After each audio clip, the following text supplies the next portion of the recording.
everybody, and welcome to episode 57 of the Sports Blitz. Hope everybody is doing well out there tonight. As always, I'm Robbie. Doug is here as well. Doug, how are you tonight, buddy? I'm doing great, Robbie. I am doing fantastic, even if, we are all quarantined and still living at home. Hey, listen, if you're under a rock or you're just coming out of the cave, you may want to go back. But if you don't, listen to our show, man. Give us a listen, then go back underneath, as we always say. Really important to listen to us. But, doing great, Robbie. Yeah, as am I. I am very excited to welcome on our special guest for tonight's episode. I first met this guy when he was broadcasting and doing PA for the Needham channel and the Needham High School football teams and hockey and all that good stuff. And he now is definitely doing big things in sports radio. He works for 98.5, the Sports Hub, and also does a lot of PA announcing, all different levels of Boston area sports. The Sarge himself, Mike Riley, is joining us here tonight. Mike, it is great to see you. I hope I didn't botch that intro completely. Thank you so much for joining us. Let me just see. John. I got to write the check out, dude. Robbie Johnson. That was excellent. Well, who writes a check nowadays? It's all Venmo and I know. PayPal. Yeah, just PayPal me. It's all good. Yeah. Non-contact. Yeah, no, I appreciate that, Robbie. That was wonderful. And Doug, great to be with you, my man. And talking to you guys before, I'm like, we could have a whole show right here, but let's just rock this. I'm ready. Really excited to be with you guys. We are so excited to have you. And it's funny because obviously, I mentioned the Sarge. You are known as Mike the Sarge Riley on 98.5, the Sports Hub. So right out of the gate, the first question that I wanted to ask you is sort of just tell us the backstory behind the nickname. I've heard it a little bit on I think I saw a YouTube video where you sort of discussed it at one point, but tell the folks at home who don't know the story of the Sarge what the story is. What's the story? Yeah, so the first time, I started at 98.5 Sports Hub in 2014, and as part-timer, you have a lot of those summer fill-in hours where the full-time guys have some time off. Rightfully so. They work hard during the book years, although this year was very bizarre with the NBA and NHL happening in July and August. But I was filling in one day on Felger and Maz, and Tony Maserati was in the one chair where Mike Felger usually was. Mike was out. In the two chair where Tony sits at the time, it was Mark Bertrand because he was the headline guy. Oh, that's right. Yeah, I forgot about that. Right? Yeah. So Mark and Tony were the hosts that day, co-hosts, and I was filling in on the headlines. I took Mark's seat that day. So, any particular show prep for radio, you want to go in and, figure out what you're talking about for the day and make sure you know what you're talking about, pretend to at least. And we had what we were called at the old Brighton studio off of the Birmingham Parkway was the Jock Lounge. And this is the same studio as the old WBCN days. And wow, that was a big thing in Boston radio when WBCN folded and the Sports Hub took over. And that, Doug, you may be familiar with that big door there with all the bumper stickers on it and everything. There were two of them. Yes. Right? Yeah. It was right in the sales office, and I still don't know what happened to those doors. Someone probably has it as a collector's item. But long story short, we're in the Jock Lounge. Tony Maz is sitting down on the computer preparing. And I went in, and I said, "Hey, Tony, how are you?" I put my hand out, and I said, "Nice to meet you. My name is Mike Riley." He goes, "Hey, Mike, how you doing?" Just talked to him for about 2 minutes. So about an hour later, we go on the air. Here's Tony Maz. All right, hey, welcome to Felger Maz. It's a Tuesday afternoon. Tony here and Beetle. Over here in the headline chair, we have Mike Riley. I got to tell you, before the start of the show, Riley came in, and he shook my hand about 40 times. He asked how I was doing about 100 times. I've determined he's very polite and very well-mannered and disciplined.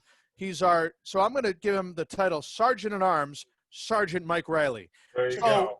In my head, I'm like, wow, he just boosted my ego. I am not going to be able to walk out of this studio here. I just got a nickname from the #1 sports co-host in America, Tony Maz, with Mike Felger right there. And Beetle. It's nice for your head. Oh, huge. Yeah. And Beetle just blurted out. He goes, Sarge. And I'm like, whatever. It was all cool. It stuck. It stuck. But a couple of days after, I was working with a good friend of mine, Scott Zolak, on the show, filling in for Hardy that day. And he said he listens to Felger Maz religiously. And he goes, what did they call you the other day on the show? What did they call you? I'm like, oh, yeah, Sergeant or something. Glasses. Yeah, exactly. Yeah, the glasses. There's glasses. Right? He's got him. And I said, oh, yeah, Sarge or something. He goes, yeah, you're Sarge, no, you're Sarge. And it just, like Beetle started it took off.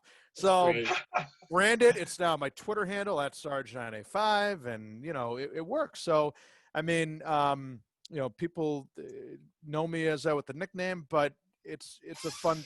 You have to be given a nickname. You could never give yourself. Yeah, right. Right. No, absolutely, absolutely, and it definitely has stuck.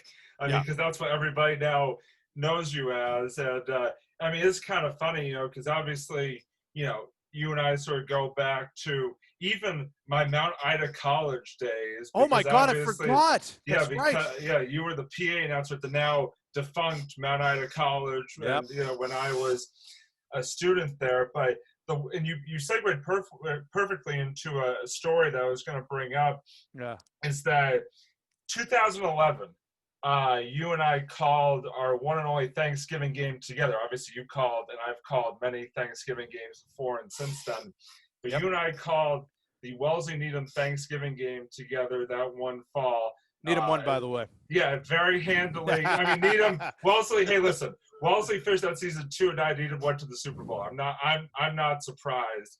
But I'm sure you remember this. A couple of years ago, I know you're going to say. Yeah, I sent a little tweet to Zolak and Bertrand. The funny thing is, I didn't even think that they would see it, let alone play it. I just for yucks, I was like, you know what? Let me just tag them in this just on the off. Sure enough, the very next day, they played it on their show and actually commented on it, and more commenting on your announcing abilities, which I apologize for. But don't apologize, hey, Robbie. I was getting the reps, man. And listen, I'm not Al Michaels or anything, but I was getting the reps right there. It was hysterical to get a shout out for Zolak and Bertrand was probably the highlight of like. No, dude, don't apologize. Right? You gave them content. I gave, And Doug can tell you this: content in radio is king, right? Huge. But Huge. no, I just thought that was really funny, and just to hear, especially you bring up Zoe, because his reaction was classic Zoe. I remember. I think they thought he may have dropped a FCC inappropriate word during that segment. And, like the FCC is going to go after public access. Give me a break. Yeah. No, they thought Zoe did. No. Zoe. Yeah, they thought, but I just thought that was really cool that our Wellesley-Needham channel 2011 Thanksgiving broadcast made it onto the airwaves of Zolak and Bertrand. So you have to understand, Mike. He texted me like 40 times that it was going to be on. Wait, hold on a second. No, you're the one who texted me first. It was like, oh wait, I'm listening to Zolak and Bertrand. They're playing you. It was me texting you once. I bet you Doug probably still has those text messages in the archives, right, Robbie? Or right, Doug? You can show of course. I have my stuff. He's got his stuff. But I got tapes and CDs. I got all kinds of stuff. I got you. As long as we're talking about that, I want to get into sort of your announcing and PA career on a whole. But you did get an opportunity that season to announce a game at Gillette Stadium. And I've had an opportunity through Wellesley hockey to call some state championship games as well as at TD Garden. So just talk about, right off the bat, what that was like for you that year, especially since your brother Mark, who we were just mentioning, was a senior on that Needham team that went to the Super Bowl. I know it was a little bit different format back in those days, but just talk about what it was like for you to growing up, a New England guy, a New England fan, and to be able to announce a game in one of the booths at Gillette Stadium. Yeah, no, 2011. So, I mean, holy cow, that's almost 10 years ago. I know. It's crazy. It's unbelievable. But, yeah, like Robbie said, did that game on Thanksgiving, and then Needham gets the Super Bowl. My brother was a senior that year, so it was very special, very nice for our whole family to have that sort of, connection there. Now, Needham did lose to BC High, Yeah. but just, growing up and, going to Foxborough and for many years and being a fan, that was really cool. And this is before I knew Zoe, and I bring it up to him every now and then. Like, I saw him in the hallway because he was doing the broadcast for that game for. Oh, that's right, for TV. Yeah, he used to do Exactly. the him and Gary Tangway. Yeah, that's right. I remember Right, that. yeah. Yeah. And I saw him at halftime, and I just said, "Hey, how you doing?" He goes, "Hey, what's up, man?" And I bring it up to him every now and then, and he's like, "Oh, I had no idea who you were." I'm like, "Yeah, well, you had no right to, So it's kind of funny to have all that reaction right there. But that was really cool. Obviously, like I said, just a really special moment to be a part of that. It was later, not too long after that, in 2012, where I was doing the public address announcing. I've juggled a lot as I did the radio and public address announcing on the side. And one of my, I guess you could say, clients or accounts, looking at it from a sales perspective, was Babson Hockey.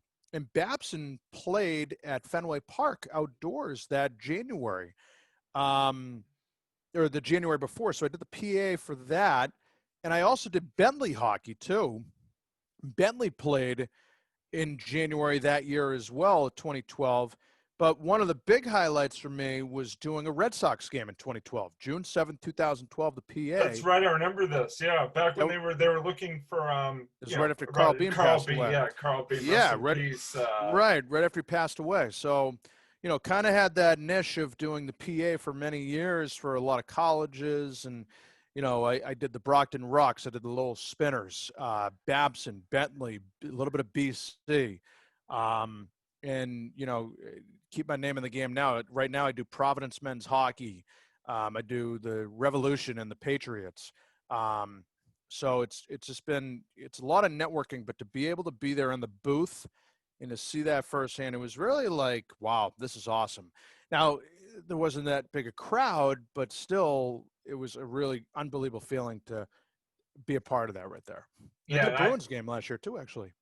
Yeah, that's right. That's right. Yeah, I mean, you're all over the place. It's funny, because I was going to ask you sort of about your sort of how you get sort of your PA career up until this point, but you just laid it out right there, so that's perfect. Yeah. But like I was saying, I mean, the cool thing for me, I've never gotten to do a game at Gillette. That's sort of the one venue that I haven't gotten to do, because I've gotten to do Wellesley hockey at TD Garden, which has been really cool. Absolutely. But I mean, I will say, and you were there as well, so obviously you can attest. The biggest broadcasting highlight of my life was 2015, the fall of 2015, getting to announce the Thanksgiving game at Fenway Park.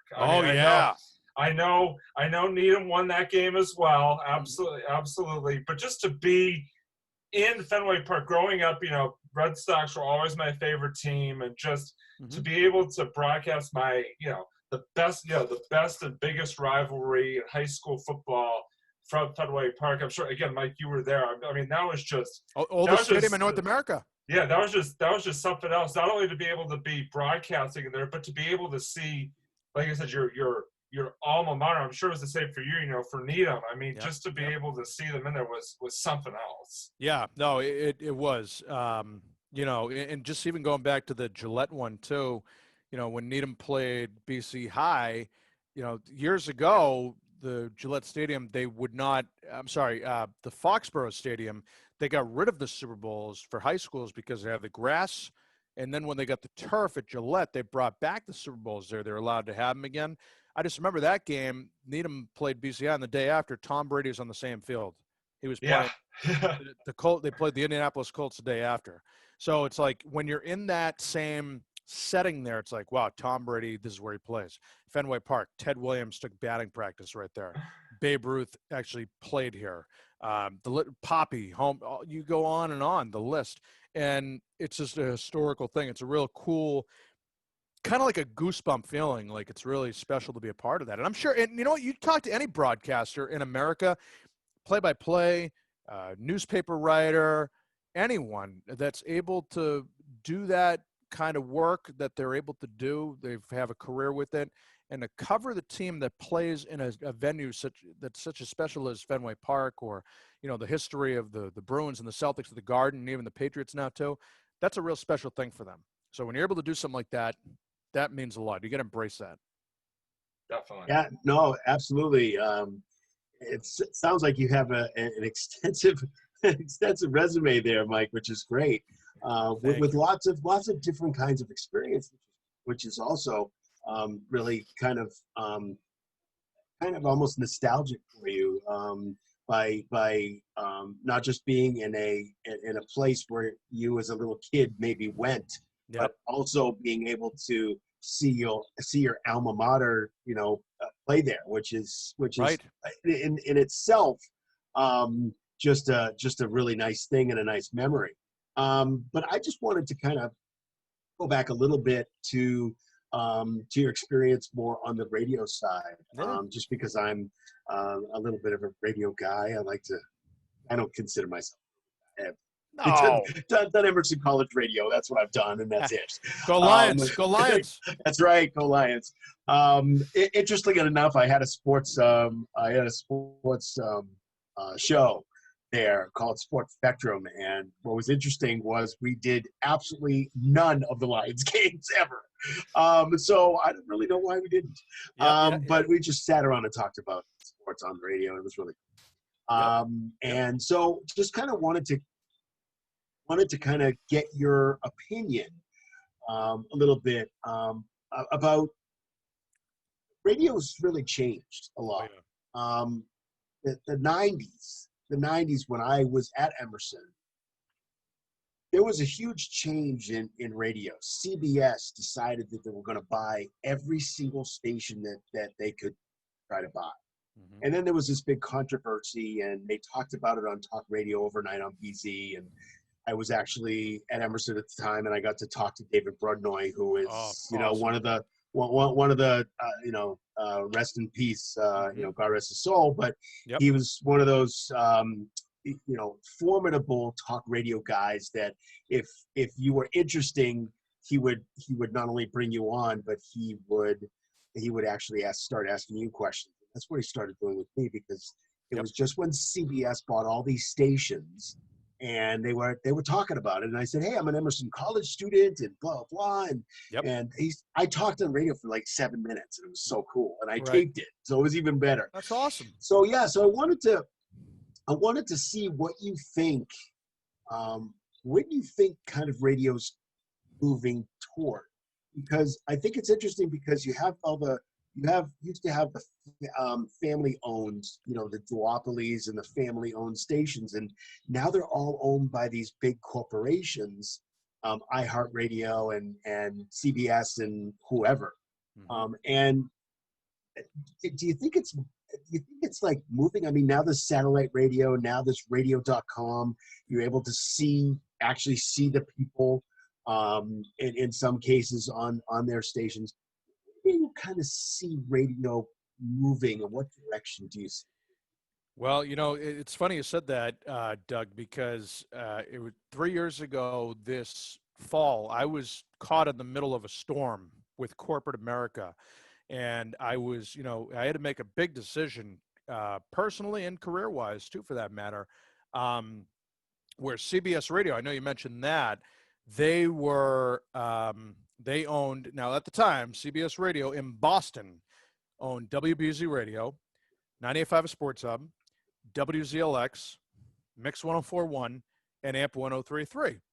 Well, in 2016, CBS decided to sell out of radio, and they wanted to stay on the digital television aspect of things. Long answer short, I promise you I'm going to answer your question. Where do I see it? No worries. No worries. But the writing is on the wall here, where I saw them getting out of it, okay? It's going to all connect.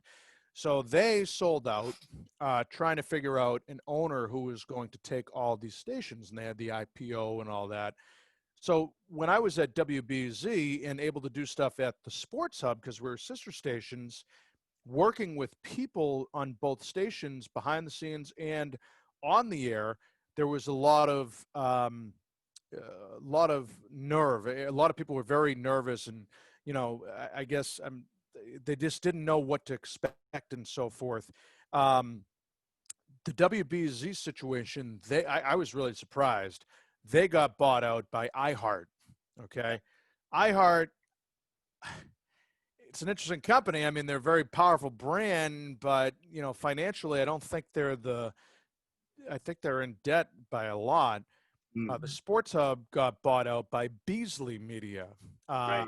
And I was in a unique position where, I was getting more hours on the air at WBZ AM radio, but the Sports Hub, it was, strictly part-time, and I had to choose which station to go to. I had like a 12-day period to choose which one, because that buyout happened like November 1st, whatever it was, or November 17th, and November 1, they gave us a deadline. And I just remember one morning I was on my way to a shift at the Sports Hub, and my boss at WBZ called me, Peter Casey. He was there at the time, since was let go by them, not long after the buyout. He said, Mike, I'd really like for you to come with us to iHeart over to Medford. I'm like, yeah, I got to think about that, Peter. And I talked to my old boss at the Sports Hub. His name was Mike Thomas. He just left us last year. And he goes, listen, you can do what you want, but this is what I can give you. I'm not going to give you a contract or whatever. This is what I can give you. But just seeing what CBS did there and all that, and selling out of radio, going the digital platform, television, I've seen what stations like us, and ultimately I chose the Sports Hub. I've seen what the Sports Hub has done in the radio aspect. Yes, in the grand scheme of things, will they always be a radio station? Of course. But they've thought outside the box to go digital. Video is huge. You have to have that video presence. Now, here's the thing too. Years ago, Doug, you knew that people would not know what a DJ or a host looked like. You have the power of social media. You have Twitter. People know where you're at. They might be, you're at the local pizza shop or at the Dunkin' Donuts down the street. Like, it's kind of scary. It's weird. So you got to be careful what you put out there. It's all video stuff with the radio. I think that's the future of radio. I'll tell you another big thing too is, on the social media aspect, Instagram. I mean, you look at Facebook and Twitter, but I think Instagram is such a powerful tool where people have the hashtags, they have the locations and everything, broadcasting live. Instagram, I think that is the future of radio, especially. And sure, will it be a constant where, I remember Jack Buck, the old Cardinals play-by-play announcer, Joe Buck's father. Yeah, he made his speech one time at a dinner. He said, turn the radio on. It's your friend. You can listen to it in prison, in the car, in your home. He's right. You can listen to it anywhere. Yes. But as the future goes on here, you have to think of other ways you're going to keep that audience. Look what happened in 2020. Look what happened this year for sports radio. For a good 2-month period, I mean, nothing happened. And all right, we're good. I don't know where we were, but no problem at all. So what we were just discussing was the fact that I've talked to a lot of radio people, people that I kind of know that either in it or we actually had a guest on. Her name was Donna Halper. Sure. Yeah, she was my professor at Emerson. Get out. Yep. I talk to her every other week and whatever, and we talk about different stuff. And she's great because she's been in the early radio, which is wonderful. And she's this person who knows a lot about it. And she actually is a baseball historian. That's one of the reasons why we had her on too. Really? Yeah, she does a lot of baseball history and especially around the Black Sox or the Negro Leagues and stuff like that. Mm-hmm. So it was just wonderful having her on. But and she also founded Rush too. So and she loves telling that story. Rush in America. So I've talked to her and I've talked to some other people, and some of the people think that it's moving away from the bigger companies and moving back maybe to the smaller groups that are coming out that are like, hey, I want to buy a radio station. Why can't I do it? I want to do this. It's like having a franchise or something. So Mhm. I don't know if that's really where it's going, but I think you're right on, Mike, with the fact that people want video. People want to see what's going on these Yep. days as opposed to hearing it. Well, But yeah, yeah, and it's a now world too, Doug. Everyone they want everything as Yeah. instant as possible. You know that. I mean, right. people don't wait around for the 6 o'clock news anymore. It's instant. They want instant reaction and so forth. And the social media aspect of that is huge. The other thing too, and you guys have it right here. It's podcast. Podcasting has become part of the radio stations. I do a weekly podcast, shameless plug, on 98.5 The Sports Hub. Look right behind me, the pro wrestling belts. Yeah. Big pro wrestling fan. But Okay, we love promoting shows, other shows on here. All right, well, I appreciate that. Thank you. Yeah. So myself and my broadcast partner, James Stewart, who is the Felger Maz Producer guy? Yeah. Yep. Yeah. Me and Jimmy do a weekly pro wrestling show. And people know of Jimmy and I having, insight with pro wrestling and just being fans to listen to us. They have that voice there. Like, I don't think Felger and Mavs are going to talk about pro wrestling. I don't think Zolak and Bertrand are. I don't think, maybe TNR a little bit, but not much. See Felger.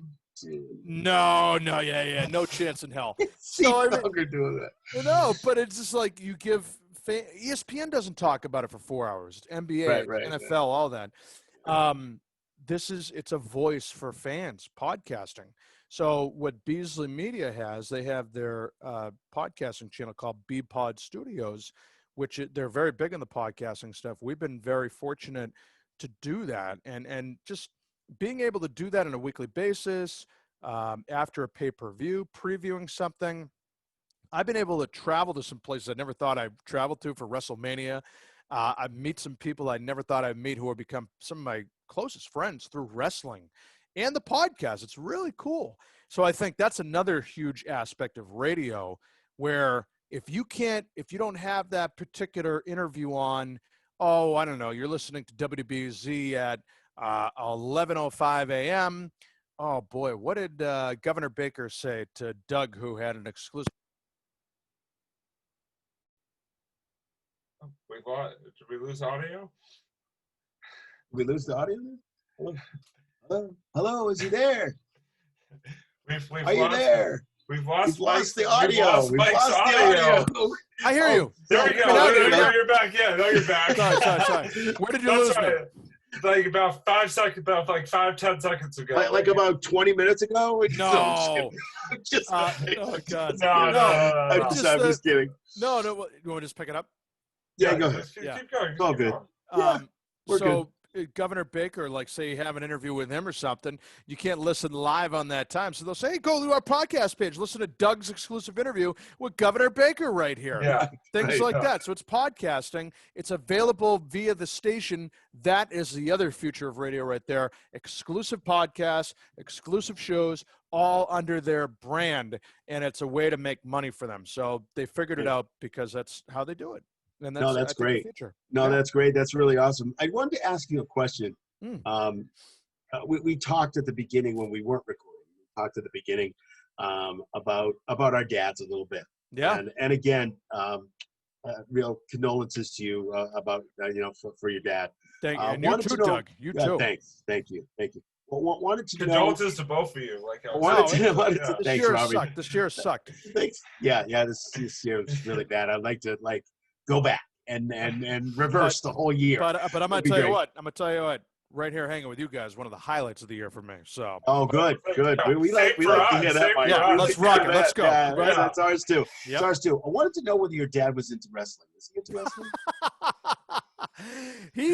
I'll tell you this. He didn't really. He wasn't into it like I was, but to my dad's credit, God rest his soul. When I was too young to go to events on my own, he would go with me. I do remember very well that, WrestleMania is the Super Bowl of pro wrestling. Oh, yeah. It was here in Boston in 1998, WrestleMania 14. Oh, wow. And I took my dad. Get out to that. I did. My dad loved wrestling. He did. For the Who was his favorite? For the longest time, he loved wrestling. It was the old time wrestling when I was watching with him. Yep. You know, I would say late 70s through the 80s, maybe early 90s. Yep. Maybe even toward the mid 90s. But yeah, like the $1 Million Man and the Hacksaw Jim Duggan. Sure. You know, I mean, Great guys. These guys, even the Animal. I mean, he just passed away. I know he did. Yeah, and yeah, exactly. So these guys, and I actually bought him when it first came out. I bought him a wrestling ring, and every time he had a birthday, I would get him those figures. Nice. And I got him the Ultimate Warrior. I got him Hulk Hogan. I think Hulk Hogan was his Hogan. favorite. Yeah, that makes sense. Hogan and the Warrior was probably the favorite because you should have seen his impression of the Warriors. The Ultimate Warrior was his favorite. Oh my God! Yeah, well, one of his favorites, but I think really Hulk Hogan was his favorite. I think when he started tapering off. Yeah. He started tapering off when it started to get out of control with storyline. Oh yeah. He started to watch the stories and he was like, wait a minute, I just want to see them in the ring. I just want to see him fight. I don't need to know it was all television. If Miss Elizabeth is dating Mr. Pooperhead or whoever. He didn't want that. He just wanted to see the guys in the ring so he could see him wrestle. Right. But I did bring him. I believe it was that one. With Mike Tyson? Exactly. Yeah. I brought him. I got tickets and I surprised him. Nice. And I brought him and he was like in heaven. He loved it, huh? He loved it. Yeah. And if you can imagine this physician who's a Harvard graduate, Harvard Medical School, right? And he loves wrestling. He what ate is that? Good for him. But it was awesome. He loved it. You know what? And good for your father. Like, he loved that. And I mean, wrestling gets that bad rap from people like, oh, it's fake. Well, my response is, what else is fake? Movies. Movies are fake too. True. So if I enjoy it and if it really bothers you, then go elsewhere. I mean, this world. Right. Exactly. It's got enough problems. So go try to give. But this was his Mike. This was his escape. Yeah. This is how he could escape on a Thursday night or a keeps Saturday you out of trouble. Or whatever. You have fun with it. Yeah, he escaped from and he had his own business, his own occupational business, occupational medicine business for a very long time. And this is a way of escaping for him. This is a way of, I just want to watch this and just, sit 100%. And just watch this and this is what I want to do. Yep, 100%. It's a very highly intelligent guy going, you know what? This is cool. Absolutely. It's cool. It's nothing wrong with it. Oh, that's right. I wish it was awesome. Your dad and my dad, they're having a good time right now. They're talking about this. So they are. Look at it that way, right? Yeah, definitely. Yeah. But long story short, my dad wasn't like a hardcore like me, but he took me in my first ever wrestling match. It was at Needham High. Killer Kowalski had his wrestling school in 1992. The main event, and it was all his, the guys wrestling under him, working their way in. The main event, though, Superfly Jimmy Snuka against the Honky Tonk Man. And that was really cool. That was at Needham High School. Yeah, and then my dad took us to I think it was the second to last show at the Boston Garden in 1994. And then the 98 one, WrestleMania 14, my uncle was working at the Park Plaza, and he was in charge of all the events. WWF at the time, they were staying there at the Park Plaza. He got us into that breakfast there the morning of WrestleMania. I met The Rock at the time, Rocky Maivia, Jerry the King Lawler, the late Owen Hart, a lot of those. Who else is there? Yeah, Kane, The Undertaker. That was the one. That was the one. The Undertaker was right next to Hulk Hogan. Yeah, exactly. There he is. Awesome. Autograph. He loved The Undertaker. And it was because he was absolutely crazy. That's probably why I loved him. Look at that. That freak out. That's awesome. That's awesome. Undertaker Earn. Earn. Gotta love that. That's awesome. But yeah, we went to Mania 14 and my dad just hey, he knew he knew that we loved it. So my uncle got us tickets and it was great. And my dad was like a promoter in general. You would have thought he just, so happy about talking about everything. And he was telling everyone after, he goes, "This is unbelievable. WrestleMania was awesome. It was like the Super Bowl. It's a huge deal to have it here." I'm like, "Dad, you don't even like wrestling. This was huge. You don't understand." But so it's really cool to hear that. I'm like, "That's pretty cool." My dad's talking up wrestling. So Oh, that's awesome. yeah. That's really Yeah, great. that is just very, very cool. I mean, anytime you get to sort of go to those like big events, especially for a sport that you love, I mean, and enjoy, it's like that Well, is. listen, my show and tell right here behind me, directly are the belts, and they're signed by a lot of the guys too. But up top here, if I can, I don't know if you can see it. Oh, damn, I'll have to send you a picture. I have a bunch of my event chairs up there. Mania 14's in there too. Oh wow! The chairs, Oh, cool. Wow. That's my new collector item now. The chairs. I mean that is like a wrestler's shrine right there behind. I mean, that Damn is, right. Here, wait, right there. See him? Oh, there you go. Oh yeah, there they definitely. There you go. That's awesome. Yeah. I mean, That's great. That's Yep. great, man. That's There great. you go. Yep. It's my drug, Doug. Hey, everybody's got to have one. You That's know, right, and buddy. At least you don't end up in the hospital. That's unless you right, get hit brother. by one of those chairs. Other than that, you're good. oh boy, yeah. Yeah. Don't. Yep. But Mike, I wanted to ask you because in sort of hearing you talk about your dad made me think of this story. You know, we were talking earlier about the the Wellesley-Needham game and our history behind it. You actually got to be on the field for the 2016 game and participate in the coin toss. Oh my God, I forgot about that. Yeah. You and your mom. And so I was just wondering, as somebody who grew up with the rivalry, big, heavily involved in the rivalry, just as a fan and as a broadcaster, what was that like to you to be so intimately like involved in that, and to be sort of honored like that with those coin toss assisted duties? I think they tried to get someone else, and I was a last minute resort. So that was a You were a fill-in? I mean, well, they asked me. They said they did ask me 2 weeks out. Like, hey, would you do this? I'm like, Not what much the of hell a fill-in. yeah. I'm like, what the hell are you asking me No. for? What do you want me to do this for? Like, no, you did the PA for 13, 14 years in the TV, and I was like, but why don't you ask someone else? No.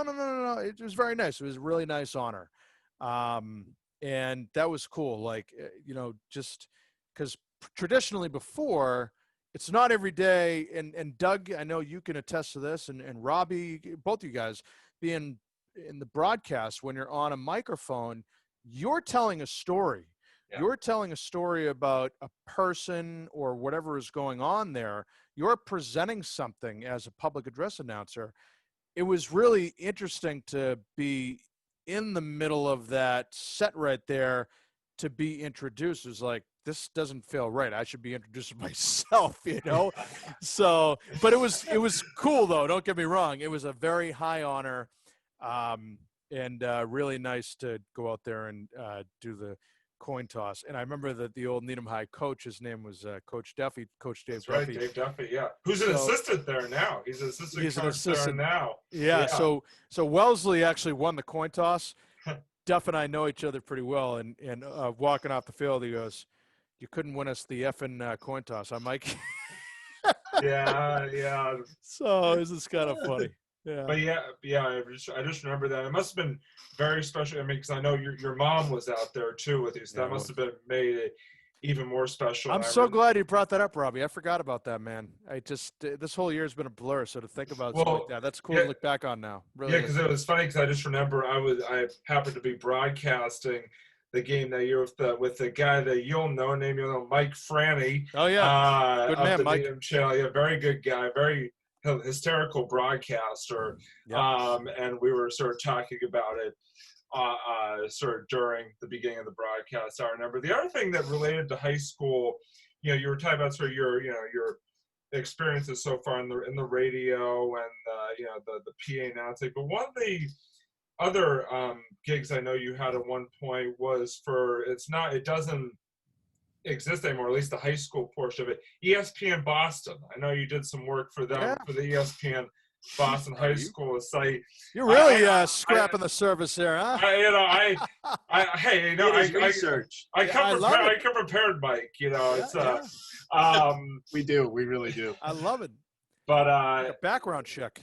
That's right. No, but it just, I mean, because obviously, ESPN Boston, I mean, still, for the pro sports is still, they still do a lot of the coverage and stuff like that. But I remember, a lot of people used to love their high schools department with Brendan Hall and Scott Barboza. Two great guys. Two great guys. And I know, I don't mean to get too, down, because obviously we're talking about, people have passed, but obviously Bruce, the late Bruce Lurch as well, rest in peace to him. Great great. I had a chance to meet him a couple of times at some tournament hockey games, and fantastic individual and a great reporter. But I was just curious, why during your time there, I know for that you did a lot of the like the video reports. You're talking about video and stuff like that from like the Super 8 and state championship games. I guess can you just sort of take us through what that, in sort of terms of your experiences in sports media, what that was like for you to, cover high school, which you were used to doing, through Needham and all of that, but do it sort of on a big time platform, like, under the ESPN name. You're right. Yeah. And that's it. The name, the brand, that was at a time where I was on so before I was at the Sports Hub, I was over at WEI for 5 years on the air doing the Sports Flash there. And it's funny because I started WEI the same time the Sports Hub went on the air. It took me 5 years to hear back from 98.5. And it was at that time. Doug is shocked. Doug is shocked to hear that. What to hear back from the? No, it's a 5 year. Well, it doesn't. It actually doesn't shock me. Yeah, no, it's just. So it was at a time where we knew that they were getting rid of the Sports Flash and EEI, and I was like scrambling. I'm like, oh no, what am I gonna do? And all that, and I really tried like hell to do whatever I could to get in the hub, and thankfully it all worked out. Yeah. But in that during that same time period, the last 6 months or so, I talked to Brendan and Scott, and I said, hey, you guys ever need any reporting stuff? Just trying to keep all my options open with the video demo stuff. And that's where I did the ESPN Boston. And just the fact you could have that on your resume, like you said, ESPN, a powerful brand. Yeah. Along with the EI, to show the Sports Hub and other, potential places where you're going, to have that on there. And it was just fun. I loved doing it. It was great. So it all worked out in the end. Build the resume, brand, and love what you do. It was the perfect storm. So I did it for a short time, but it was all volunteer. It was not non-paid. So just the fact you can have that on there. Sometimes you have to do that. Yeah. Oh, absolutely. To get the bigger gigs, you have to go in and do your time. People going in that, walk into a TV station, an intern, like that they're going to have a camera guy with them all the time and have an editor. You're going to have a wake-up call. Splash some cold water on your face. You're going to be a one-man band. Yeah. Not going to happen. Yeah, it ain't going to happen. That's not happen that way. Yeah, you got to start somewhere in Nowheresville, Iowa. Before you work your way back to Boston. It's going to take time, Definitely. But I mean, obviously, like I said, you've ended up, working for, arguably the top sports radio station in the state. I mean, in the Boston area in 98.5. And that's sort of my next question is, working with all those guys, all those different personalities, you mentioned Toucher and Rich, Zoe and Bertrand, Felger and Maz. Can you just sort of take us behind sort of the uniqueness of sort of those three shows and what it's like working with, with those guys and those respective personalities, because all those three shows are great. Don't get me wrong, I love listening to all three of them, but they definitely have their sort of unique personalities to them and sort of their unique, even just the personalities themselves on the shows have their unique personalities. So I was just wondering, you could just sort of talk about, what it's like working with all those guys, because it's from a viewer's or listener's point of view, it sounds like just so much fun. But I was just curious, what your experience is like with all those guys. And Robbie, don't sell Adam Jones short. Throw him. Oh yeah, Adam, yeah. But don't let the Dark Knight get on you. No, they're all. Man. Yeah, Yeah. no, they're all very talented, really talented guys. There's a reason why they have a full-time job there. They're the Yeah. best in the business, and they're very good, and they're all different to their very unique to their own craft, if you will.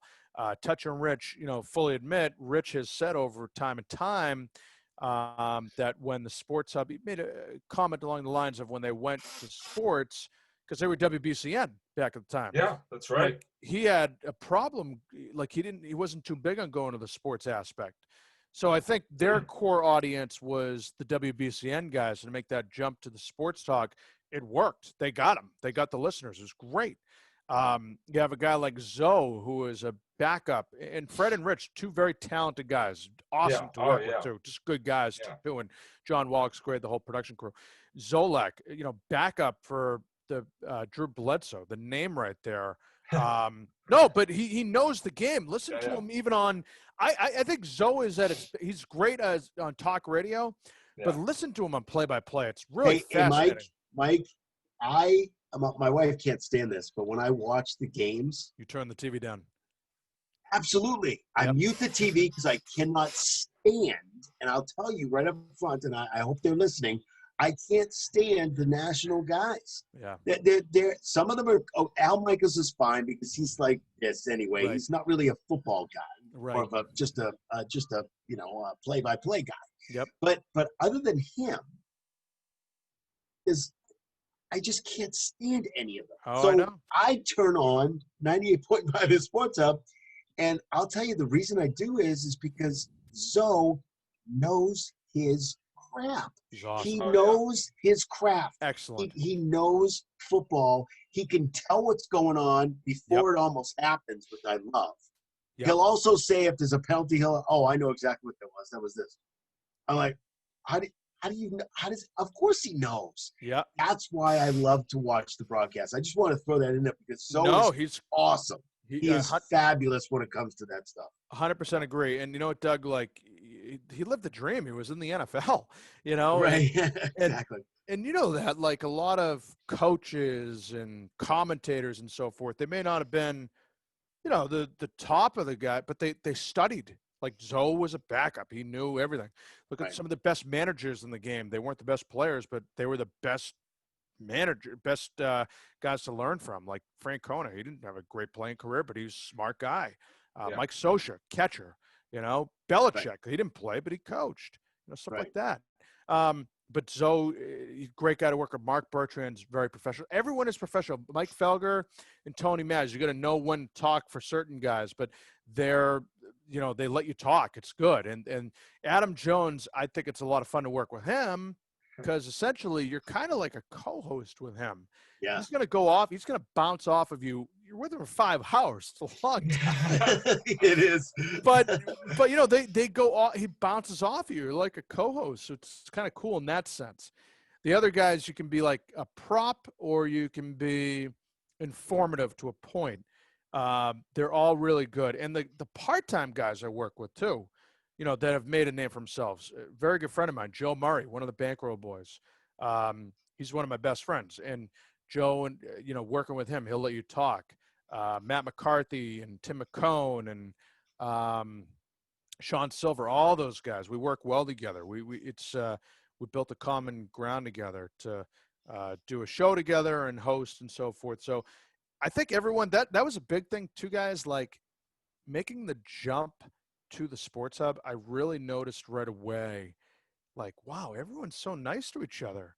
Like, when do you see that on radio? Don't you see like people trying to stab you in the back all the time? Everyone was like really. I've heard. Yeah. It's crazy. Yeah. I've heard some stories, but definitely. It's crazy. Like even it used to happen. Yeah, it used to happen a long time ago too. I mean, it's happened every decade. It's happened, and it still does. Yeah. Sure. But the hub, everyone just liked it. It was so refreshing. Everyone liked each other. Still likes each other, and they'll put you over. Doing that at WBZ too. The people I worked with there, they were great. But the hub, though, when I first got there in 2014 before BZ, they were just everyone still to this day very friendly, and I've become good friends with a lot of those guys.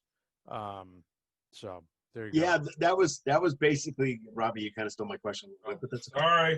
no, that's fine. That's fine. No, I just really wanted to know, kind of a little bit more about the personalities there, and what you see, and I say see because you can, Yep. what you see on video or what you hear on radio of these particular personalities. And I know when I listen, I kind of go back and forth with each station. So I'm sometimes I'm an EI guy in the morning, and sometimes You bounce around. Yeah, I bounce around a little bit depending on the. And I know, Robbie, some of your question was about there's different personalities and what do they do and how they do things. I think it's also the day part also makes a big push for what and maybe Mike, you can talk about it too, is the day part also matters because, when you're talking about the morning show, you're talking about morning drive. When you talk about morning drive, you're talking about, contests and different things that they do. And they're talking about sports kind of in and out, but it's more about kind of keeping people from falling asleep on the Mass Pike. Yep. And crashing into a wall. So you're kind of it's kind of like you're trying to it's different programming, and then once you get to Zoe and Bertrand, then they start really focusing on more of the sports because now you got the 10 o'clock crew, the 10 o'clock people that are listening that are really like, okay, I'm at work, I'm good. You need to talk about sports now because this is what I need to do. Right. And then when you start getting into the afternoon, and then you're on afternoon drive. Now you're trying to keep people again from doing the same thing on 128. So you're still trying to do the same stuff. Yep. But again, you're still talking sports, but you're going into a little bit of a zone. And then when you got Adam Jones at night. Yep. This is like the shows at night and even overnight sometimes. Sometimes it's ESPN radio or Fox or whatever it is now. Yep. When you're talking about those day parts, the evening day part is very cool because I noticed that Adam Jones does almost co-host with the guy who's doing the Flash. Yes. And that's the first thing. And the second thing is that you're almost trying to keep people awake. You have the people that are already they can't go to sleep. Yep. All they want to do is turn on some mindless, and maybe it's not mindless. Maybe they want to call up. Right. And maybe it's a little bit more difficult because people are kind of trying to sleep a little bit. But again, you could speak to that a little bit more. But that's kind of what I learned. Going to Emerson and kind of talking about the different day parts and the different because it is different and the personalities are different too. No, I think you're spot on there, Doug, and that's pretty much, especially, you touch on the drive times, the morning and afternoon. That's your meat and potatoes of radio. Most important for ratings and people listening at that time, like you said, the drive times there. And the commercials. Exactly. Yes. The commercials. Exactly. Yeah. Makes the world go round and round. The dead presidents, Forget about anything else, but that's what it is. 100%. Yep. And, the midday, it's kind of like, like background noise a little here and there. But, you do have it on television now, too. They're simulcast. So that's another thing. But the nighttime radio is funny, especially for sports, because it's a recap of the day. So it's a lot of recycled stuff. Maybe you had a Danny Ainge interview on the morning show, and they play a lot of that, dissect that. It's also hard, too, when you are going head-to-head, when they actually did matter, the Red Sox going up head-to-head. I'm sorry, but I'll take a shot at them. No one cares about them anymore right now. On the nighttime show, True. Don't get Robbie started. It's bad, Robbie. It's terrible. Robbie, I will tee off on baseball. No. The whole sport is terrible. It's a terrible sport right now. It's awful. No, listen. I agree. This year's Red Sox team, I don't know how I made it through a whole season of watching. Here it comes. This was worse than Bobby Valentine. This season was worse than Bobby Valentine. That is saying something. Yeah. The Bobby Valentine year, like even the Valentine year, they had stuff to look forward to, like the 100th anniversary of Fenway. Yeah. No, this year was just. Hey, I agree completely. This year was just brutal. I'm so glad it's over. Yeah, Should no, have been the it's- mercy rule in that. I'm telling you, should have been the mercy rule. yeah. I mean, the fact that they had 60 games, is that what it was? Yeah. Sox Yeah. dodged a bullet. They dodged a major bullet, Oh, they especially with no certainly did. crowd. Yeah, you know Yeah, how many? nobody saw it. No one saw it exactly. Nobody saw it. Dude, I can tell you the total amount of time I watched a Red Sox game this year. 0. 19, Wait, have you been on with us longer? yes. Not 19 seconds. That was it. I checked in and out. I'm like, screw this. What a joke. I haven't watched much baseball out of this year, anyways. Either. I just think the sport is dying. It's really weird. It's just really weird this year. I mean, all the sports are, but baseball especially, just like empty ballparks and stuff like that. Robbie, baseball has died. Baseball. Let me tell you right now. Baseball died within the last. You know what really died? When the Cubs won the World Series. You cannot have the Cubs win the World Series. You need misery in sports, and that's not a good thing. You need – I'm serious. Yeah, you're right. You're right. You need the chase. That was terrible. I thought it died about 10 years ago, baseball, but it really – it was the nail in the coffin there with the Cubs winning the World Series. That was it. No, you need them to lose. Need to. Misery in sports is fantastic, and it's a chase. It's the aspect. Are they going to do it? They're going to do it. People outside the city that are watching it, that killed them. Killed it. So It's also great to talk about on radio. The problem is I can't really, even though baseball has been my first love since I was 6-7 years old. I can't disagree because Robbie, how old are you? How old are you, Robbie? 30. And you like baseball the best? I love baseball. Baseball's been my favorite sport since I was 6 years old. I don't know, Mike. I keep trying to turn him, but he love just it. doesn't I'm turn. sorry. Doug, man, yeah, dude, I used to. I could tell you anyone with the Red Sox. Anyone. I loved the Red Sox. Everyone. Up until the day they let Francona go. When they let him go, I'm like, that was tough. I had a hard time with that too. Are you kidding? The guy broke a curse, 86 years. What do you want him to do? Exactly. And now you expose him, like his personal stuff. No, snakes. Yeah, like that was tough. That was very tough. I was not happy. And listen, in classic Red Sox fashion here too. What do they do this past Sunday, week 2 of the Patriots? They try to. Oh yeah. We were talking about that earlier. They fired Renicky 5 minutes before the game's supposed to start when the Patriots are starting. You remember last year too? Yeah. What did they do last year? What did they do last year? They got rid of Core during I forget. No, Dombrowski. Dombrowski. That's right, Dombrowski. The night the Patriots unveiled the Super Bowl banner. That's right. You're right. Like 5 minutes before kickoff, when they got Antonio Brown and everything, they're like, "Oh yeah, we're gonna fire Dombrowski. We're gonna bury this." I'm like, "That's right." Bury the story. Bury the story. Yeah, bury the lead. Go ahead. Yeah, unbelievable. Listen, I'm done with John Henry. Done. I don't disagree with you. That is the thing. I don't disagree. Hey, you got the logo on your chair, man. You got to live with that. I don't have that. I don't either. Yeah. I can't watch a 4-hour Yankee and Red Sox game. I got the. Oh, these aren't. Can't do it. It's like watching paint dry. It's terrible. It's terrible. Yeah, it's bad. Hey, listen, if you like them, all the power to you. But I'm done with them. Done. Yeah, it's a problem too when your ballpark is more important than the team. That's true. That's true. That's a good point there. That's Robbie. true. People go to the Red Sox more to see Fenway than they do the actual team. I won't disagree with that. So to the Red Sox credit, they have parlayed that where they made it the #1 tourist destination in New England. Yeah. Oh, come on, not again. People come all around the world to see Fenway Park. They want to see the Green Monster and everything and all that. So that they've worked that in their favor, but it's just like I don't know. I can't do it. I'm done. I don't blame you. I don't blame you at all, Mike. I have a hard time. I don't either. Yeah. I know it was been very difficult in the times that we do not have a guest and having I'm going, okay, we're going to talk about the Red Sox. Oh, forget it. Yeah. I'm like, run for the hills. Because I know Robbie's like it's his #1 sport. So I get it. The other problem. Listen. I used to go out in my backyard and I used to watch in the 70s when Yaz was there, Lynn was there, Burleson. I knew the lineup.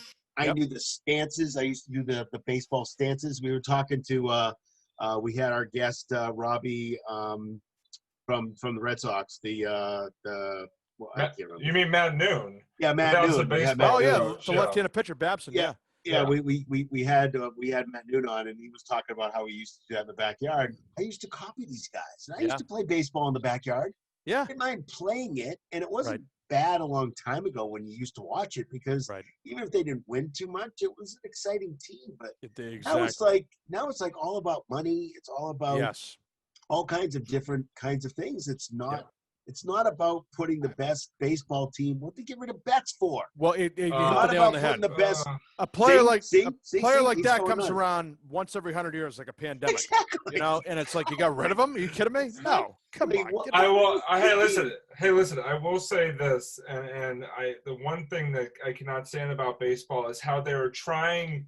Sometimes I feel like they're trying to take these sort of the things that made baseball out of the game by implementing all these new rules and stuff like that. And listen, I get it. They're trying desperately to like appeal to these younger demographics, but for someone like me, it almost alienates the older fan bases, because like when you start putting runners on base and extra innings and all these different things, it just that just doesn't feel like real baseball to me. And they're trying to expedite it and doing whatever they can to make it exciting to get that attention there, and it's just not working. Well, I think the attention spans nowadays is very thin. So they're trying to get people to sit in the park and watch a 4-hour baseball game, and they're trying to bring it down to 2 hours by making these rules and instead of being baseball purists and doing what you need to do, and trying to maybe speed up the pitching a little bit, but you don't need a pitch clock necessarily. Let's try to do it some other way. But they're just not. They're not moving it in the right direction. People are like, I don't want to watch that. Are you kidding me? I'd rather watch wrestling on Thursday nights on TNT than to, I'd rather watch someone off the top rope than you should be watching wrestling. But it just doesn't make any sense to people anymore. So they're like, well, why should I do this? Because listen. This year, paint dry. This year, I will say especially, if there was a choice between the Celtics, Bruins, Patriots, or Red Sox, I'm choosing all those other teams before the Red Sox this year. I mean, I was just happy sports back, so that's why I would tune into the Red Sox, and there was absolutely nothing else on. But even I was just kind of like, would much rather prefer all these other teams than the Red Sox. Well, let me tell you this real quick. I mean, you look at Jim Murray, who was the headline guy in Felger, Mass. Yeah. Jim this year. Great voice, by the way. Very good nice, voice. Very nice good voice. He's a radio guy. Voice. Jim's a radio guy too. Hey, can I ask you a question? Does he smoke cigars and drink a little whiskey? Is that what he does? Or? Yeah, I think he does. I'm pretty sure. A little bit here and there. Yeah. Jim likes. That's what I was told. That's what I was told a long time ago. That some of the older guys who were doing the older voice guys were telling me, smoke. Easy way to do it. Yeah, no problem. All you got to do is drink a little whiskey and smoke some cigars. I'm like, dude, that's not good for you. You clog it up, really clog it up. Yeah. Well, Murray, I can tell you this year on the last couple of months, especially with the Red Sox, you do the update. Hey, Celtics play tonight against the 76ers, game 2, listen to it. Bruins took a rest, left the bubble, and we don't know what's, a good 5, whatever minutes of everything, 3/4 of it on all that stuff, literally the tail end of it, and the Red Sox play tonight. That was it. Nothing. Didn't even say anything. Just like they used to be front page. They used to be front page. Not anymore. It's done. They're irrelevant. Done. It's over. Over. I love it. Over. Oh, that's great. I can't disagree. So love it. Brutal, man. I love it. It's very brutal. Yeah. It's brutal. Hey, listen. I wanted to ask one last question for me anyway, and it's more about the radio thing, and I think I have an idea of what you guys do because, but I just wanted to get, and I've been in studios before. My friend of mine that I told you about earlier. He worked for the duopoly down in Rhode Island. It was Light 105, PRO down in Rhode Island, 2 AM stations, 2 FM stations. Yep. And he worked down there, and I used to go into the studio and kind of hang out with him, and I used to talk to all the guys down there. It was pretty cool. Yeah. Wanted to know what you guys do at the breaks. That's right. I mean, do you guys like? I mean, I know I know you guys like hit the bathroom pretty quickly because this, it's is this sometimes pre-pandemic or well, any time, yeah. I'm sure it's a little different now than it was before the Yeah. pandemic, but it's like sit in your seat, don't go anywhere. It's Right. oh my God, okay, I'm staying, not going anywhere. Yes. But yeah, I just wanted to get an idea of because people don't know. People that are listening, maybe listening to our show, have no idea what you guys do during the breaks. I have an idea, but I don't want to give it away. No, that's yeah. So pre-pandemic, I think, kind of hang out there a lot, talk amongst everyone. Now with the pandemic, we have the glass up in between, and if you're going on the hall, it's kind of nice to get out of there to take a little breather, walk around, wear the mask, just get out of the room. But I guess in a normal world, let me put it that way, in a normal world, there are times where you're going to get called in by, for an endorsement. I may have to do a read for DiStefano hair restoration. I may have to do a read for Boston Laser or Awaken 180. Like, hey, we need you in here right now. Yep, no problem. Come right in. Felger gets a call in for the moving company he does. Maz may have a call in to do something for DraftKings. So you don't have a lot of time in between while the production guys are there, or you just hang out, shoot the breeze for as much as you can. And you can tell the chemistry, kind of figure out what's going to happen on the next segment. Maybe one of the producers will come in and be like, hey, that was a really good thing. Let's keep that topic going. I don't think this is going well. Let's change gears. You can call the audible with the rundown. So there's a lot of communication on that spectrum, but it can also be busy too. Like I said, if you have to do a recording or something like that. Yeah, you'd be redoing maybe the sports flash. You'd be redoing some of the stuff if something came in, breaking news or something like that. You'd be maybe moving things around a little bit to make it sound a little different. Exactly. Not doing the same flash every time because I just heard that. Well, so here's the thing. Yeah, you're right about that, not doing the same flash. However, though, if it's the same stories happening throughout the day, you change the wording. Right. You change or like, hey, all right, I'm going to start with the Celtics this one, and then I'll put the Bruins first in the next one. So Bruins 1, Celtics 2. Celtics 1, Bruins 2. Just flip it around. Like you said, keep it fresh. You get a new listener every time, and then obviously you have the hardcore listener for the whole 4 hours of the program too. Exactly, right. Wait a minute, I've heard that flash before. Right. Oh, I totally get that. Yeah. Yep. Yeah, it totally makes sense. Rule of thumb, though, like I even tell people all the time, like you're writing a script, change the words and so forth. Like, Doug scored a goal today for the Bruins. That was his third goal of the game. Well, what else is a third goal? That's also a hat trick. So instead of a third, a hat trick. Doug for the Bruins, career high. Well, what else are the Bruins? They're the black and gold. They're the bees. Change it up, stuff like that. You keep the attention there. Don't repepe it.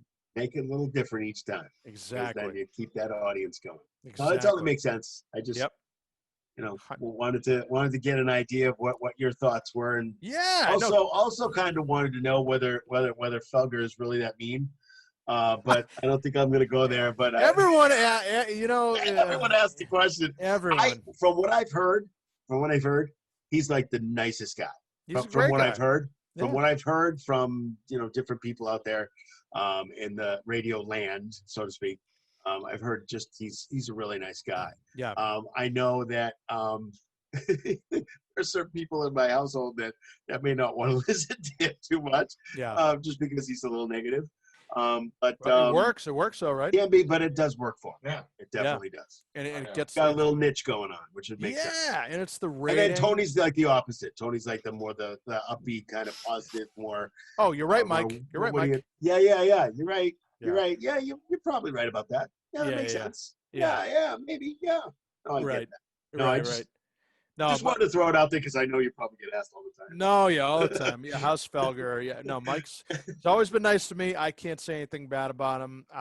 And he's a professional. I mean, there's a reason why he's the #1 sports host in America. For ratings and so forth, and just really good at what he does. I mean, here's the thing, like, if there is a Patriots game on a Sunday, win or lose, especially a loss, I think people are making an appointment to change around their schedule or jump right at it to 2:00 on Monday to hear what Felger's saying right out of the gate. They want to hear what he's going to say. And that's a big thing right there. He is the face of the station. He is. Yeah. When you think of 98.5 Sports Hub, Mike Felger is True. right, True. right there, man. Yeah. No, I will definitely be really, really brutally honest with you. There are times that I have been like watching him and just like doing stuff in the background. Yep. And he says something that like really pisses me off. Yeah. And I will just go, "Shut up, Felger." Yeah. Just like I'll hit him right upside the head in my brain, and I'll be like, "What are you saying? You are really pissing me off right now." You know what? By the way, you're doing a great job. And really Doug, I can tell you, you're not the first, and you're the last. I wouldn't doubt it. Yeah, it's working. It's working. Yeah, no, I mean, and that's the thing. I mean, it works for Mike, and it just works for ratings. People want to talk to him. You know? Yeah. So I do have two more questions for Mike as we begin to sort of wrap up here. The first one is you're talking about how a lot is going to video, and obviously on 98.5, a couple of those shows, Felger and Maz and Zoe and Bertrand, are simulcast on NBC Sports Boston. And I know, you've been, you're obviously, fill in and work on both of those shows. So I was curious, when you're on one of those shows and it's being simulcast and you're on TV, even when you're not speaking, sort of, does it change sort of how, sort of your awareness of like what you're doing, like, I don't know, body language wise, or just sort of the awareness of really, that's what I mean, is like the awareness of what you're doing, even when you're not necessarily talking in the conversation, but that like that camera is out there, as opposed to true radio where it's obviously nobody can see you. Yeah. Oh, definitely. And you want to, I mean, not that you wouldn't wear anything inappropriate, but you want to make sure you do wear something appropriate too. Right. Along those lines, and obviously, not that I wouldn't at least. Listen, I'm going to tell you right now, make sure you're not picking your nose or something like that. Be aware of the camera and so forth. It's always on you. You don't know when they could go to you. You just don't know. Yeah. So just have that ready at all times, and just be respectful. I mean, be a professional. You're on there. The TV's on you, so not only are you representing yourself, but you're representing the station. You're representing two stations when you think about it, right. Radio and TV. Right. So just be professional. Don't be, if you want to be a clown or whatever, go somewhere else. But there's no need for that. You got to act like you've been there for a long time and set a good standard for everyone else. Definitely. And so you're absolutely right. I noticed that on sort of the TV broadcast, everybody, does a really good job of sort of, being aware and stuff like that. And, I personally enjoy, I enjoy listening to 98.5 Sports Hub on the radio, but I also really enjoy watching the simulcast because you can kind of see, it's pretty cool. Sort of see the visual of what's going on. It's very, very cool. And it's funny, we were talking earlier about, the clip that Zoe and Bertrand played. I remember part of that was they actually, Greg Story, who does work for NBC Sports Boston, who you obviously used to be at the Wellesley channel with me. He, or I think it must have been through him, they actually were playing a clip of our sort of pregame stand-up from that game. I remember along with playing the audio, which I thought was pretty wild. There I go on NBC Sports Boston, there's my face just right there up there on the on the big TV there. But so it definitely has added a very cool aspect to it, I must say, having those simulcasts. But as long as you're here, I know you do work for the Patriots and stuff like that. So I would be remiss if we didn't sort of talk about this Patriots season so far, where they're 2-1, and the two parts I wanted to ask you about specifically are, number one, you've been in there the first two home games. What is it like having a Gillette Stadium with no fans in it? And second of all, after that, what are your thoughts about Cam Newton so far and his short time so far with the Patriots? So the first home game against Miami was just eerie. My position right now for the Patriots is on hold until we get a crowd back, and even the Revolution too, until we get a crowd back for the public address. For the Patriots, what I'm doing is the marketing PA, and that's where you introduce the national anthem. You do a lot of stuff in between television reads and everything. This play has been brought to you by, or please be sure to visit DraftKings.com and vote for this and all that. You don't do that. There's no crowd right there. So it's really skeleton. I've been hanging out with John Rook, who is the down and distance PA announcer for the Patriots the last couple of home games, and I'm just shadowing him in the event of John not being able to be there and kind of serving as his backup, because we just don't know what's going to happen with this virus. I mean, God, we want everyone to stay healthy, but just God forbid. So John and I were talking about this too before kickoff 2 weeks ago. Here it is 10 minutes before. You should be having everyone on their feet, getting amped up, playing music. The teams are both in their respective locker rooms. It's just like a library. It's like, this is eerie, really eerie. And, they're pumping in crowd noise, which is, I guess, recorded, or it's definitely artificial. That must be weird.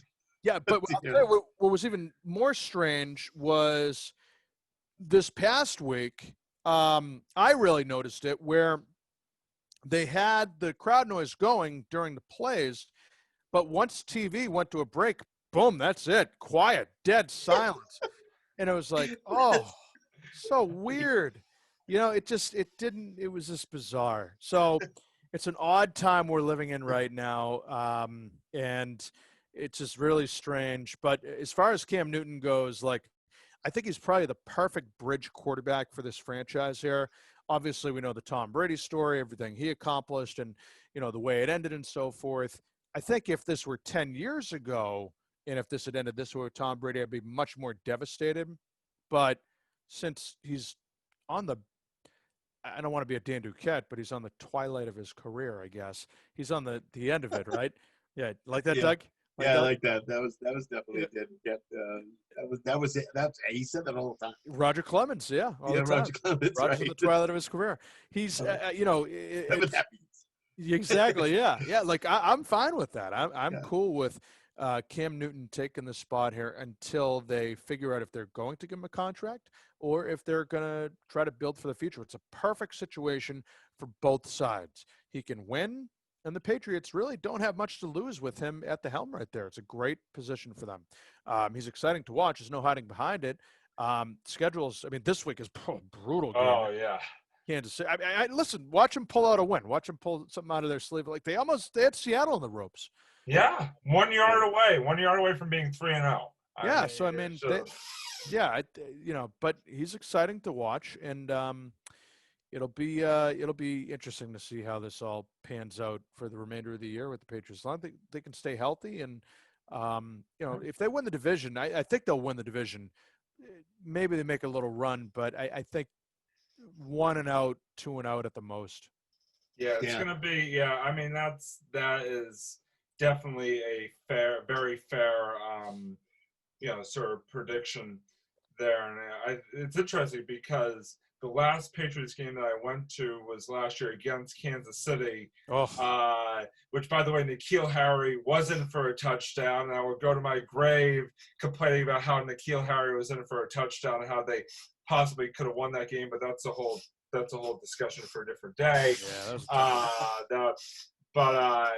It will be very interesting to see them go into Arrowhead in this current form of Patriots and see, who knows? If they could pull off an upset, believe me, it's gonna kind of like if they had beaten Seattle, and even the way they lost to Seattle definitely sort of was like, well, this Patriots team is actually, we may have something here more than we expected. And then if they go in and beat Kansas City or even keep it close against Kansas City, I feel like they definitely will turn some heads.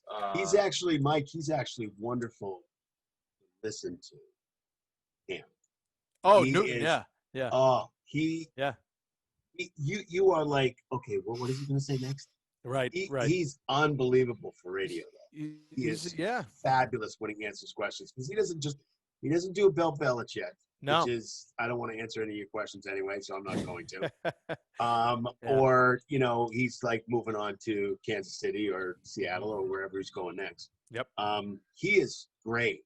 Yep. He's got the nicknames for the guys, which is fantastic. Yep. And they ask him a question, and he is brutally honest on everything, which is wonderful. It's nice. It's nice. It's nice to hear that he's so open to that kind of thing. And I think he's a little bit of a personality, which we happen to like around here. Well, yeah, and just look at the his clothing and the cleats he wears. It's a very colorful character, which I like. I think it's cool. It's interesting. Yeah, I think it's very cool. Yeah, I love it. I love it. It definitely is good for a good chuckle, if nothing else. Some of his outfits, but definitely that is. I mean, it definitely is different than what we were used to here, and that's that's not necessarily a bad thing in that regard. I mean, if they long answer short with the Patriots, if like I said, if they can stay healthy, I got them going 9-7. I think that's fair, very fair. That was my that was my prediction preseason. I'll stick with that 9-7. I mean, I think the division games are obviously the most important. That's where you're making the most room. I don't think a bye is going to happen because only one team gets a bye now. That's very tough. So that might be out. But if he can beat Buffalo, take them down twice, you're in the driver's seat. You get this. Definitely. So, definitely. Buffalo's a tough team though, so we got to really. It's weird. Really, it's like what? Yeah. They're at the top. Yeah, it is weird. It is weird. But I hear Cam is going to help Robbie with his wardrobe. Yeah, totally. Yeah, I need help. Good. He's a good guy to know. Yeah, he is a good guy to know, Robbie. You said he talked to you a few times on the phone. He saw the podcast and he said, I gotta get you a hat. Doug, get your hat. Doug, I told that to you in confidence. I'm sorry. Was I not supposed to say that? Oh, I love it. And actually, there was one last question that popped to mind because we were talking about sports during the pandemic. Like I wanted, because Doug and I have talked about why, sort of with the NBA wrapping up and the NHL having wrapped up and all the success that they did have, with their sort of bubble format. I was just, curious your thoughts as well, because it definitely shows that it can be done. I mean, obviously some of these other sports like baseball and football, it's a little bit tougher to do, but you got to give the NBA and NHL, I feel like, a lot of credit for pulling it off the way they did. Yeah, and also, the big thing that they're going to be waving the flag for here is zero COVID tests. I mean, look at the NFL right now. We just saw Tennessee this week. And that's not a bubble, obviously. So I think NBA and NHL did that right with the bubble here.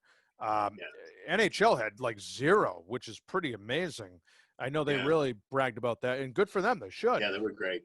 Yeah, Major League Baseball had a big problem at first with Philadelphia and Miami, and a lot of that. Didn't 8 of the Tennessee guys go to a casino or something? That's what I heard. I think today. They went to a casino or something like that, and all of a sudden it's like, you breaking the rules, and all of a sudden, this is what happens, and you just can't do that. But I heard different reports that the bubble was really, really, really good, especially in the National Hockey League. Yeah. But even in the NBA, the bubble was really good, except for the fact that you were like sitting there. Yeah, you could play a little ping pong and you could play video games and stuff like that, but that just goes a little far when you're talking about 2.5 to almost 3 months there. Yeah. That gets a little testy at most, but still, I mean, they did a great job with keeping it. And then you're also just footsteps away from Disney World too. So exactly. that right there. Exactly. So that's another thing. Definitely. But as far as those guys doing that, I think they did the best they could. I think the NFL, a lot of people said it wasn't a question of if, it would be when someone would test positive or a team, and kind of saw that this week with Tennessee.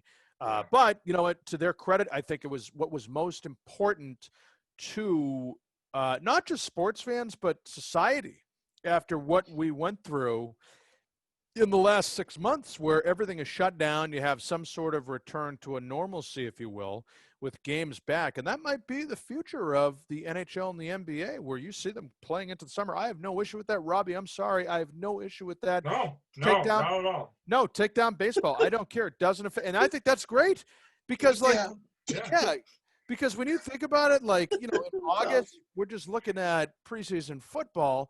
4 preseason games, like after that first one, it's like, all right, let's go. Now you got a hockey game to watch, a playoff game, or a playoff basketball game. That's awesome. You know, how awesome is that right there? No, you know, it is great. You're absolutely right. I mean, that might be the future.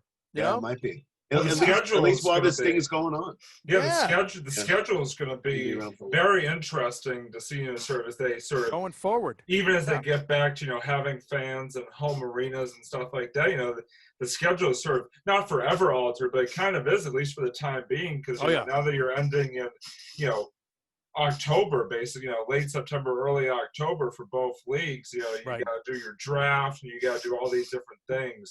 Yep. So it's going to be, sports going forward is going to be very, you know, it's going to be fun as always, but it's going to be very interesting to watch. And I'll say this too, like I said, you know, with society for the NBA and the NHL come back, and Major League Baseball for that matter too, sure.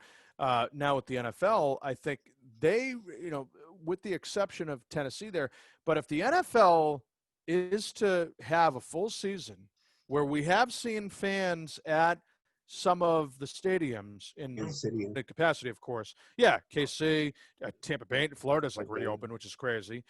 Dallas had some. You know, some of they have. Ohio's are coming back. Like Cincinnati and Cleveland, I know are coming back. I think with fans in the coming weeks, is what I heard. So yeah, but you know, if they do come back, you know, with some fans to a limited capacity, like we're seeing, and the most important thing. If the NFL is able to play the entire season without any other hiccups like this, that could be the real flag bearer for this whole virus in general. Like a major screw you, everything is good. We're going to be okay. Sports able to go on because in the end, the NFL is America's pastime. It's I don't care. Baseball is not anymore. No, that I agree. No, but the NFL, people change their life, their schedule for it. And Super Bowl Sunday, as we know, that should be a holiday. Yes. If you're able to do that, well, at least the Monday after. At least. The Monday after, yes, it should be. You know, Tuesday after, whatever. Yeah, if you're able to do all that right here and have a full season. That might be the major FU to the coronavirus. Well, I mean, the Monday after the Super Bowl, we all know is Bean Pot Monday. So, I mean, it's already take the day off, yeah. Fan of the team, of your team. Take the day off anyway, right? Yeah, celebration or depression, one or the other. Yeah, I mean, it's sports is definitely, I agree with you completely in the sense that sports has been just a much needed sense of a return to normalcy in these just absolutely trying times, and to have sports back to watch on TV has been fantastic. So we did sort of want to start to wrap up here. And Mike, one of the things that we do on this show, and we invite guests to participate in at the end of our show, is sort of a final thought. It could be sort of about anything, you know, any other sort of thoughts that you want to bring up about really anything. Really, so do you know, is there any sort of final thoughts you'd like to give? And obviously, we give our guests the opportunity to go first always. So any sort of final thoughts you would like to share as we wrap? We're on the hot seat. Wow. I mean, listen, I'll make it simple here. Non-sports related, like this whole year has been, everyone knows it's been a disaster. You know, and just be nice to people. You don't know what they're going through. You know, people have lost jobs and they've, you know, they're down and so forth. A lot of people are going through that sort of depression. Just be nice to people. You don't know what they're going through. Treat others the way you want to be treated, man. And, you know, the most important thing, if we want to get back to 100% the way we were like prior to March 11th, whatever the hell that D-Day date was there is crazy. Yeah, it's crazy. Which I really believe. I think we will. I'm not a doctor. I'm not on the coronavirus task force or anything. But I really believe we Actually, will should be. Actually, no, I appreciate that. No. I think we'll be back by like May 1st, 100%. Okay. Of 2021. Okay. May 1st, yeah. But I just think, you know what? Stay healthy, stay safe, wash your hands, and wear your mask. Yeah. That's right. That's what you got to do. Absolutely. And it's interesting. We were talking about and do what you can to support the local guys. Yeah. A lot of my friends are local business owners. They've gotten killed with this.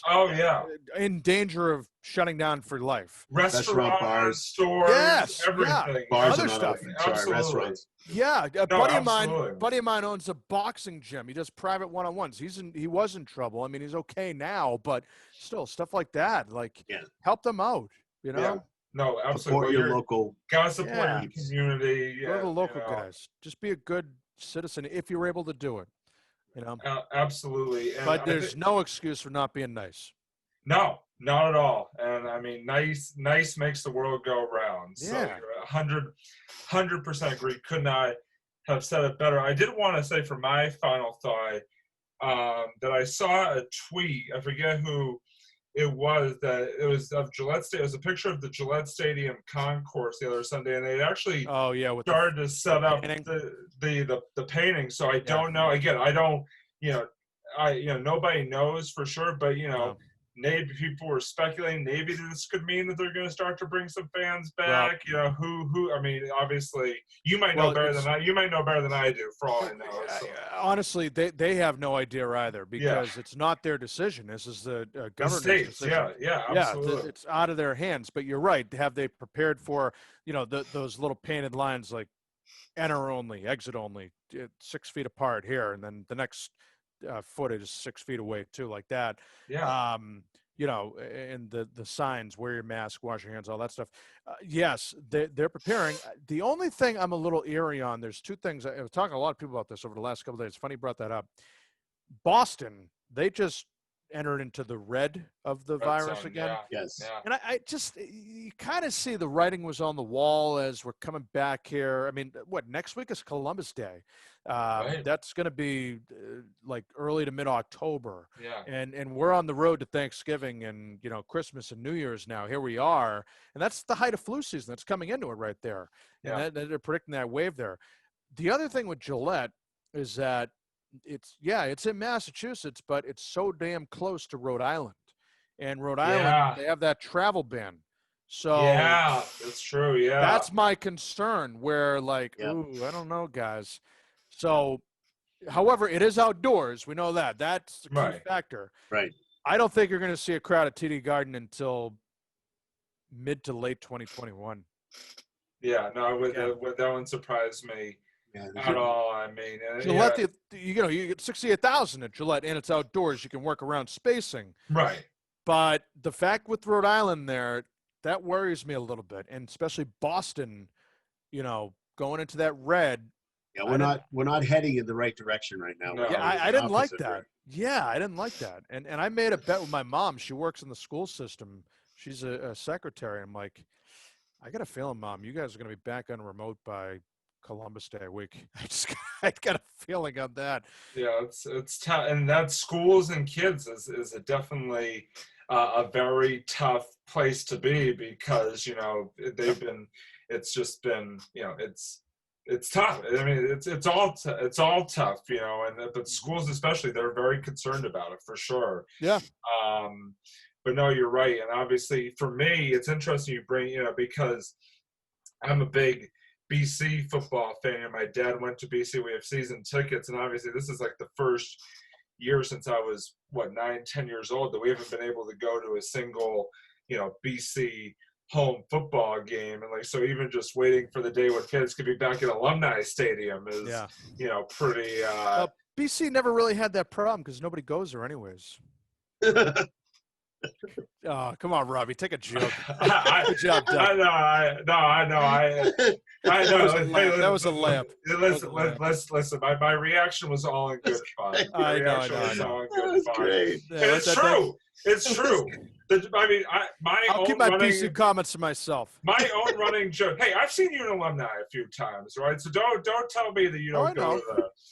I have been there. Yes. My running joke with BC is that it's lucky you're lucky if it's a quarter full by the end of the first quarter or half full by the end of the first quarter. So listen, I'm How about an eighth full by kickoff? How about an eighth full by kickoff? Yeah. You know? Yeah, I think definitely. people enjoy tailgating at the BC games more than they do the actual games. But hey, I mean, listen, more space to sort of spread out and root on the team, I guess. I didn't mean to go on them. Yeah. Yeah, no. Hey, listen. I agree with completely. BC and football. Well, I could tell you guys this. For one more final thought. What you guys are doing here, just talking sports, and it's able to have like a free therapeutic thing for me as a guest. I appreciate you letting me have me on here. So I thank you guys for taking time out of your schedule to have me as a guest. Thank you. It's been very therapeutic for me to talk sports and hang out with two of my friends. I love that. Oh, it's been great. Doug, I'm sorry I'm keeping you for your final thought or what? Looking around. Hey. I was getting Doug. It's okay. I'm just gonna look at my phone for another 5 minutes, and we'll be all right. Doug, go ahead with your final thought, my friend. Not like you can't see me or anything, So my final thought is I'm gonna totally brown nose the guest, because I feel it. I've done that with other guests too, but. I paid Doug to say this. It's been he did it earlier. Thanks for the square stuff. Anyway, so Mike, thank you for being on. My pleasure, you were it's really refreshing. It's not just refreshing to have sports back, but it's a refreshing take on things that I think a lot of people are watching and listening to sports radio, and they might not know the behind the scenes. They might not know what's going on here and there. The normal everyday guy that's sitting in his Barca lounger just watching the Patriots game doesn't know what you do at Gillette Stadium. And to have you on and to have that kind of information is so very cool. And I love your energy and just great information. Yeah. And hopefully we can certainly have you on again. And you've just been great. And that's my final thought. And again, Thanks, be Doug. nice to everybody and that kind of thing. I what everybody else is saying also, but I just think it's sometimes you do have and I hear the guests that sports radio has on sometimes. And sometimes you have, I love Devin McCourty, but he is not a good radio guy. Okay. All right. I love him, but you have to turn up the radio because you can't hear what he's saying. Yeah. Because he's got such a very low voice. He talks right. This is what I do. And I'm like, dude, what? Wake up. Are you okay? Yeah. You all right? And that's okay because that's Devin. That's who he is. And I guess I don't know him, but that's who he is. You're not going to have everybody being a personality like Cam Newton or, anybody else. But Teddy Bruschi, another guy who's freaking phenomenal on radio. Love to hear him. Just because he's got a lot of energy, and you have that. And thank you so much for bringing that energy tonight. My pleasure, guys. And keep me in mind. Love to jump back on with you guys anytime. We'll make it happen. Definitely. And so, Mike, thank you so much for joining us. It's been a lot of fun talking Wellesley-Needham and, just all, radio stuff and all that good stuff. By the way, Wellesley leads the all-time series. Just wanted to throw that out there as we finish up here. What a cheap shot. Yeah. Hey. If you BC can't and the Red Sox comment. If you can't take the heat out of the kitchen. That's fair. No, hey, listen, Mike, I say it with all due respect. It's been a pleasure working with you over the years, and for the Wellesley-Needham channel. You had me on the Real Sports Report a few times. Oh my God, that's right. Jeez, Rob, you and- really, yeah, we Yeah, he's digging deep, man. He's I I dig forgot. that hole, just but no, Bury me in there. Yeah, I get it. Okay. it is. yeah, exactly. No, it didn't say you, that. Robbie. It didn't say that. No, I know. But no, it's been a pleasure having you on. Thank you. So you are welcome back anytime. We will definitely, definitely connect with you soon. And like I said, thank you so much again for joining us. It's been a lot of fun. So like I said, thank you to Mike Riley, the Sarge of 98.5, the Sports Hub, and so many other things. Follow this guy, folks. Was it Sarge 98.5 on Twitter? Yeah, it's right there on Zoom. See it? Right there on the Zoom put it on screen, there. right there. Yeah, that's Yep. perfect. Definitely give this guy a follow, and obviously you can hear him, on the radio and just all over the place. It's just does a really, really awesome job. So that's gonna wrap up episode 57 of the Sports Blitz. Thank you everybody for tuning in as always, and stay safe, stay healthy out there, stay well. For Doug, I'm Robbie, and we will see you next time on the Sports Blitz. Bye, everybody.